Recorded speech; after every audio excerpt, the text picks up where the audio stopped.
Baik, di dalam hukum ya ada diatur di dalam pasal 44 KUH pidana buat orang-orang yang terganggu psikisnya secara permanen ya, itu tidak bisa diminta pertanggungjawaban secara hukum karena terganggu jiwanya. Tapi itu kan tidak semudah itu. Tetap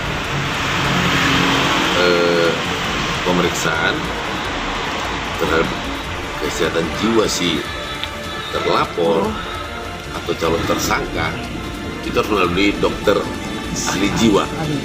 Karena kalau segampang itu semua orang melakukan tindak pidana, ngerampok, menipu dan bla bla bla, dibilang dia sakit jiwa, itu nggak boleh ya.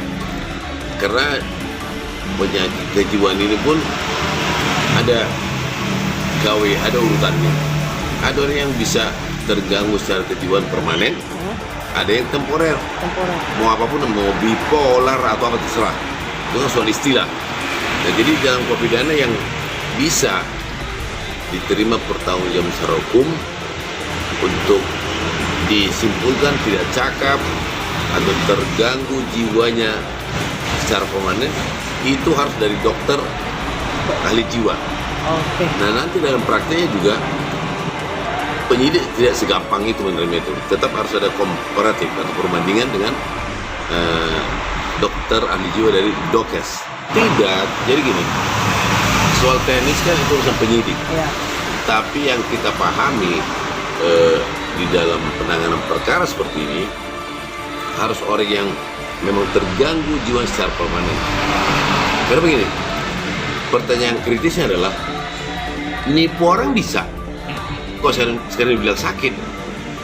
Nah, jadi biarkanlah ahlinya, dalam hal ini ya tentu dokter ahli jiwa yang memeriksa kesehatan kejiwaan dia, apakah ini orang benar-benar sakit jiwa secara permanen atau pura-pura gitu. Kalau dia ternyata sakit jiwa tidak permanen dan tidak masuk kualifikasi sakit jiwa yang parah, proses pun jalan terus, jalan.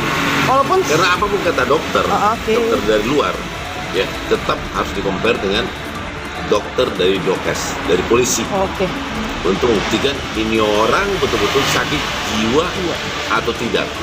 Cuma pertanyaan kritisnya adalah kembali pada saat melakukan bisnis atau transaksi atau katakanlah tindak pidana dan seterusnya, tipu gelap, kok bisa? Kok sekarang bilang dia katakan sakit? Jadi serang supaya objektif dan netral, profesional, mari serang kepada ahlinya. Biar dokter jiwa yang meriksa kesehatan kejiwaan dia. Ini orang sehat atau tidak? Tidak apa-apa. Silakan dia rawat inap di dokter jiwa, di rumah sakit jiwa.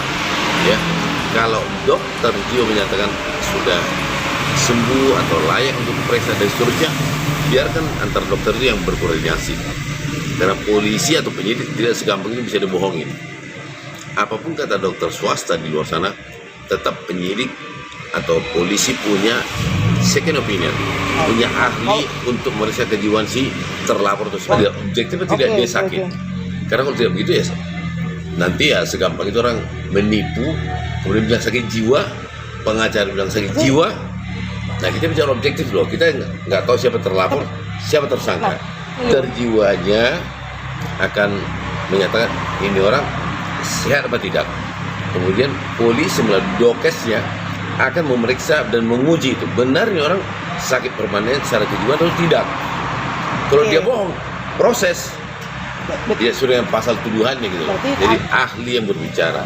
Ini orang sehat, setengah sehat, gila, setengah gila. Berarti bukan harus dari pengacara si pelaku ya? Tidak ya. Pasalnya berapa lama, Pak? Pasal tuh ada pasal. Pasal 44 KUH pidana menyatakan orang-orang yang memang sakit secara permanen kejiwaannya tidak bisa diminta pertanggungjawab secara hukum. Cuman kembali akal kita berpikir, kok dulu bisa? Bisa bisnis, bisa nipu, bisa menggelapkan hak orang, bisa malsuin. Kita tidak bicara ini perkara siapa. Itu aturan undang-undang, itu ketentuan yang berlaku. Oke? Siap. Ya.